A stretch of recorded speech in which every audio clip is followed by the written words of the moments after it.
Guys, it's King Dice here at the Four Horsemen. I'm here to present you guys my Herald of Perfection deck profile. There's been several issues with the deck when it comes to like the True Draco matchup, and especially back in the previous formats when it came to like Zodiac and basically a lot of stuff that had a lot of disruptions if you couldn't go first. So I've geared this deck to feel more comfortable if it has to have that going second matchup, so you have a little bit of chance of better chance of winning. So let's go ahead. Let's hop right into this. So starting off with the rituals, we're only running 2 Perfection, the Saphira, 3 Omnitrix, and an Eye to 10. So, to explain this, most people run the 3 Herald Perfection because they want to see it as much as they can in their hand. But with having full sets of both preps, we have so many ways to access this card that by like having this down to 2, it eliminates those hands where I have way too many rituals just to try and deal with. And so because we have that space, we also now have room to run the Saphira Dragon, which is basically just like the offensive pusher of the deck. And of course we have Omnitrix, we call him Omnitrix because Ben 10. So that was terrible. So 3 Omnitrix, he's basically going to search all your combo pieces. He's going to get your Star Seraph combo started. And then I ended up leaving in Eye to 10. I kind of have issues with this card sometimes. It'll be a little bit of a dead draw. You want to be able to search it and not draw it on your first turn hand. But it helps out so much going second, making Saphira or Herald Perfection larger than your True Draco matchup, which is this deck's biggest problem. So for those of us who do not know, what does Eye to 10 do? So Eye to 10 is going to increase the attack points of all ritual monsters on the field when he's tributed by 1,000 and then an extra 1,000 defense as well. So you generally want to try and get out your Perfection, and then you get out Saphira by dumping the Eye to 10 to the grave. So not only do you have a boost, but Eye to 10's, Saphira's ritual spell gives your ritual monsters protection as well. So you get 3,800 defense, Herald Perfection on board, and a 3,500 Saphira that can just do crazy shenanigans at the end of the turn. So really good stuff right there. And those were nice Ghost Rare Herald of Perfection for those. Thank you. Only Ghost. Ulti's ugly for me.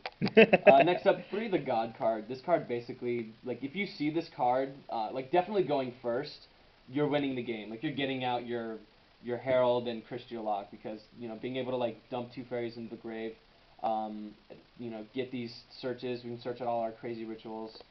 You're winning with this card. And some people, they don't play it. They play, like, the Manju. But you gotta play this because it's like having another set of preps that are like, unlimited. You can just like search out everything. And that's actually it. I don't run Manjus in this because, like, even when I was running one Manju, I had so many hands where I would have the Dogra and then the Manju, and I wouldn't have something to get out that extra normal summon. So it just was kind of cloggy in that. So you want to have like one normal summon target. Yeah, you want to try and have like the least amount of normal summons as possible. Or if you do have a normal summon, make it count. Alright. So just adds consistency. For the other, this is like our power play, so 3 stick, 3 chair. These are his babies. He has these in like every single deck. I love, like, if I can play a deck that allows me to use these guys, I'm seriously going to play it because, like, popping and drawing with these cards is so underrated. People almost never see it come anymore. Like, they forget about the combo, so just, like, really, really strong power play, and also like searchable through Omnitrix. When he's not beating you over the head with a stick, he's crushing you with a chair. I'm gonna sit on you. For the remainder of the fairy targets, just one honest. Having multiples is just kind of cloggy, and you generally don't need to see it. As well as it's recyclable from the grave and with Saphira, so one honest, and then one Christia for the same reason, for the Christia lock. Because it's dumb. Exactly. Walking Vanity's Emptiness with 2,900 attack is crazy. Moving on to the cards that help you out going second, we're running 1 Time Maiden, 1 Camion, and 1 Zaphion. So, I originally had this as 2 Zaphion because it's really good against the True Draco matchup, but I decided to run Camion, especially with this new Lair of Darkness structure deck that's coming out. You have the big boss monster Diablos that can't be tributed and it can't be targeted, but Camion doesn't target. And it's not like they're going to try and remove it from the field because, so far the deck in and of itself doesn't have any natural destruction or removal. So you can easily search Time Maiden because it's a light fairy, tribute it off, and then, search out one of these or special summon it, straight from the deck. So Camion is super clutch for getting rid of those, big boss monsters that you can't target, and then Zaphion, of course, just removing back row, which makes your Herald plays a lot more. So why not run more than one Time Maiden in order to get the other guys out faster? Because I don't want to see particularly too many Time Maidens in hand. Like, even running 2 is just a little bit too risky because it's dead. As well as, just having the Time Maiden in 1 is just searchable. So I don't need to run more. I don't feel necessarily that I need to run more than 1. And if I do, and if you guys want to, like, run it in the side deck if you felt like you really needed to have a heavier Time Lord. But no, I mean it's been working for me. Plus, it being level 1 makes it great link fodder for recycling it with Ritual Sanctuary. So if it's in the grave, I can just bring it back and I can either use it for a link summon or tribute it again to get another, one of these guys in my hand, which also acts as just fairy material for Herald Perfection. So really, really nice consistency. And what other Time Lords would you recommend if people wanted to run more? I'm thinking of running the new Time Lord that has 4,000 attack, 4,000 defense, the one that'll come out in one of the next sets. Just to add another body that's bigger than Masterpiece, as well as bigger than Diabolos.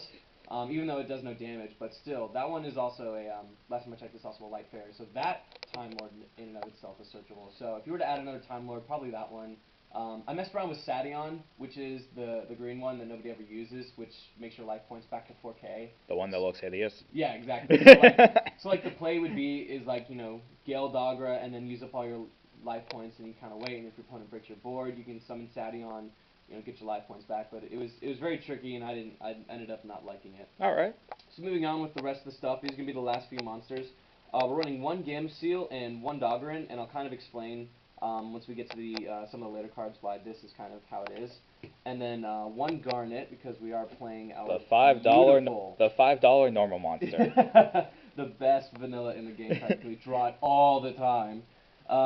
Brilliant Fusion is absolutely ridiculous, being able to just send Time Maiden and then Gemini Garnet to the grave, special summon Seraphinite. I get my extra normal summon, so I can get off those ridiculously powerful Gale Dogger plays on, mixing it with the Star Seraph stuff.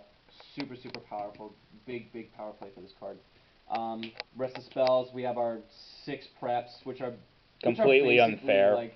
They're basically +1s. This card, in some sense, shout out to Team King of Games real quick, because he says that this card is more powerful than the actual prep, and I actually do believe him, because when you activate something like, your Dawn of the Herald, if they strike it, then you save this in your hand, you activate this, that'll just get your, Dawn back, and they've wasted 15,000 life points in a strike. So, all of these still end up being a +1 at the end of the day, searching out your ritual stuff. Plus, you got, 6 searchers for basically every single ritual deck, so... Exactly.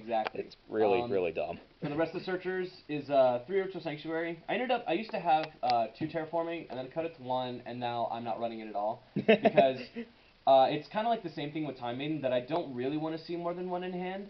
But if I do, it's not absolutely tragic. It's just those hands where it's just I had a Terraforming and a Ritual Sanctuary. The Terraforming could have been better if it was a different card. So the consistency ratio for just having these 3 Ritual Sanctuaries by themselves ends up being really, really awesome. And then, of course, the 3 ritual spells we search out, the 2 Dawn and the 1 Himmelite. Himmelite's always super clutch because it can just, you can recycle it, you can bring it, you can, banish it and save your ritual monsters.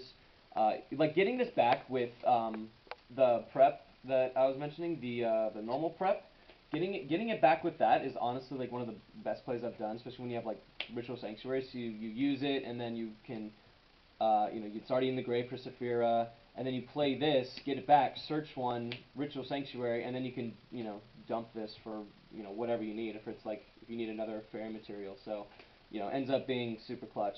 The final stuff. So we do run the Interrupted Kaiju Slumber. So this is where I'm not going to talk about why we have these 2 different kaijus. So I know it seems odd, you run Interrupted Kaiju Slumber, but you only run 2 kaijus. Most people, they do, the Interrupted Slumber, and they run 3 or 4. But in this deck, the consistency of just having these 2 kaijus just makes it so that I see it when I see it. And if I wanted to run more kaijus, I would run it in my side deck, or I'd replace the Time Lords with it or something. But so far, this is honest to God working out fine. Even if you play Staryu Skull Dread in this deck, because you can just recycle it, and then most people would be like, oh, well, what if you see Interrupted Slumber and a Kaiju that's kind of dead, right? Well, no, because I run Ritual Sanctuary, so I can just dump this as fodder, and then I can search a Kaiju next turn. So ends up being really good. And the 3K one is honestly it's not that big of a deal. Like if you want to, you can make it humongous. I just don't want to potentially give my opponent a level 7, especially for like the Pendulum matchup that they can use. So which one would you recommend more, Slumber or Geki? Or a Dark Hole, I guess you throw in there as well. Depends on the build. I like no. I like Slumber because that like even if it's you kind of have like an odd hand going first, if you can slumber your own board and you get a Kaiju and then you can set up your field, which has been able to be done, then you have your Herald of Perfection as well as your Kaiju, and if you can at least end on that, that's still okay because they can't Kaiju your board because you've already got one. So it's either like you end with a Kaiju on your board in Perfection or you end with Christia on your board. More than likely, with the consistency of the deck, you end with Christia. But still, there's that extra safety just in case. Plus, Kaijus just get over Masterpiece naturally. And then for the, just like the last bit of staples, 1 Monster Reborn because you have to this format. 1 Upstart Goblin, this card's broken in the deck because you can just recycle it. And then 2 Potted Desires. I bumped this down from 3 to 2 because, again, I kind of hated seeing multiples of this, or if I activated one, I would draw into, the third one. Because that always happens. Yeah, it literally always happened to me in this deck, but, so far 2 is working for me. Some of you guys play 3 and it works out, but this is just a better ratio. Alright, moving on to the extra deck. Starting off with links, 1 Decode Talker, 1 Mrs. Radiant for the Gildogra combo, 1 Akashic Magician. And you just got that. I know, I just got this in the box opening. But I've been waiting for this card, because this card is insane. I've been able, like the sickest combo that I've been able to do is I would Kaiju my opponent's board. They would have like 3 monsters on board that I would, have to get rid of. So I'd Kaiju the Masterpiece, I would then bring out the Akashic, bounce the Kaiju back to my hand, Kaiju it again, and then I would do the Star Seraph combo, make Ouroboros, detach, put the Kaiju back in my hand, and then Kaiju their 3rd monster. So like Kaijuing 3 of their stuff. That's busted. It's so good, and Akashic just makes it a lot easier being able to just do it 3 times. Super broken. That is busted. And then 1 Proxy Dragon, just kind of like get extra monsters in the grave. I'm probably gonna change this out for an Underclock Taker, but there's definitely been situations come up where like my board is big enough I can make a Decode and a Proxy. But yeah. Plus Proxy's always been good. Yeah, Proxy's nice. Proxy's nice. For the XZs, these are like the Seraph targets. Ouroboros for going first, Deltros for going second. This to stop the your milling matchups, your grass, the Infernoid matchups and whatnot. Illuminate comes in clutch sometimes if you really have what you feel is a dead hand. Kind of helps you like get rid of useless materials, and you can either like get an extra fairy. It's really good kind of late game. So he's kind of in here. He's flexible if you kind of want to replace him with something else. Then we have the Utopia package. Having Prime in here, being able to be used with the Star Seraph, means that you can get off Lightning twice. So that's really nice security, being able to have that. So you don't run regular Utopia? I do not run the regular Utopia because we don't run the Ties of the Brethren build. Whereas if you're running the Ties of the Brethren build, you have many situations where you kind of have just 2 level 4s and then you go into it. Whereas in this one, if you're going into a rank 4, that's because you made the Star Seraph play and then you're pushing forward. That's blasphemy. Yeah, it's great. The 2 Herald of Arclight because you have to. As well as, this is what makes Gildogra good going second, is 2 Elder Entity Ents. What I'm honestly thinking, like the more and more I've thought about it, is cutting one of these, because I've never come in a situation where I've had to use 2, but I think I'm going to cut one of these for Soyuja Skull Dread, because we can do that in this deck, especially with the Brilliant Fusion, which then just makes... Because Skull Dread is busted. Great. Yeah, because Skull Dread is great, it's just, mine hasn't come in yet. But no, the best thing about this going second is that, especially if your opponent has a hand trap, you summon the Gildogra, and once you send this, your opponent figures out what you're doing. So then you say, okay, I'd like to pay for a second one. Like, okay, so they're still holding their Ash, and then you bump this, and then you like pop a card, and then so now you got away with a search and a pop a card at the same time. So it ends up being really good. So how often does that actually happen? That honestly comes up, I would say like 80% of the going second matches where I've drawn Gildogra, and getting that free pop sometimes can just eliminate. I've hit strikes with this because they don't want to like strike it that second time. Once they figure out I'm playing rituals, they like, oh, I need to save that strike for Herald of Perfection. So I hit this, and then I hit their strike, or I hit their like field spell or something. So it's so good. Plus it's a fairy, so that's nice. Exactly, yeah. So I still get the like extra fairy dump, and then of course the one Seraphonite to round out our business in the extra deck. Moving on to the side deck, of course this is flexible. This depends on what you guys want to play, but this is geared towards stopping Pendulum and the True Draco matchups. What about Trickstar? This deck doesn't really have an issue with Trickstar because you can just side out the Gale Dogra, so that way you don't have to deal with like the whole life point loss. But going against Trickstar, you can just side in like the Denko Sekkas in replacement for the Gale Dogras. All right. So just with the traps, the 3 anti-spell, stops Pendulum, even stops True Draco to a degree, kind of makes him halt for a turn. 2 Unwavering Bond, and then for the monsters, 3 Denko Sekka, 2 Artifact Lancia. This one's really good against ABC and like anything that banishes, especially against like the mill matchup, because it's searchable, being a light fairy, so then you can just like send it as a hand trap. Yeah, as a Chaos Dragon player, I know the pain of having that thing played on you.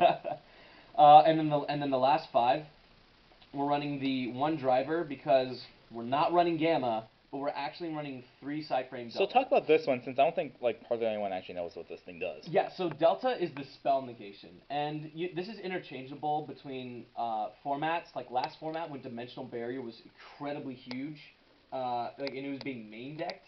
I main decked the Epsilon because I would activate my ritual. They would say Dimensional Barrier, call Ritual, and I would say no, counter Epsilon, and then I would get an Omega on board or like a Scarlight or something. And then I could just like wipe out their board. So this card is great going second against the Pendulum matchup because, against Pendulum FTK, you let them do their whole board, they'll activate the instant fusion, and then you hit them with this.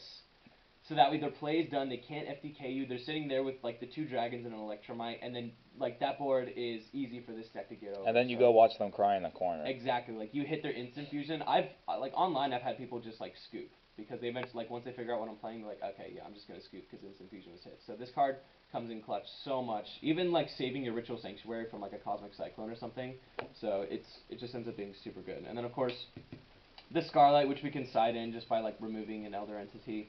I like Scarlight over Omega because this is, like, for a going second thing. So your opponent more than likely is not going to have much of a hand, or it's not going to matter what's left in their hand for the Omega play. But if you play Scarlight, then you can just pop their entire board. That clears that part of the field for your Herald Perfection to come out, or your Saphira, and you can just start doing massive amounts of damage. Just having this on board. So guys, that was the Herald Perfection build. Let me know what you guys think about this in the comments. Shout out to Team King of Games. He inspired me to do this. I love him to death. I'm always going to promote him. And this is King Dice from the 4 Horsemen.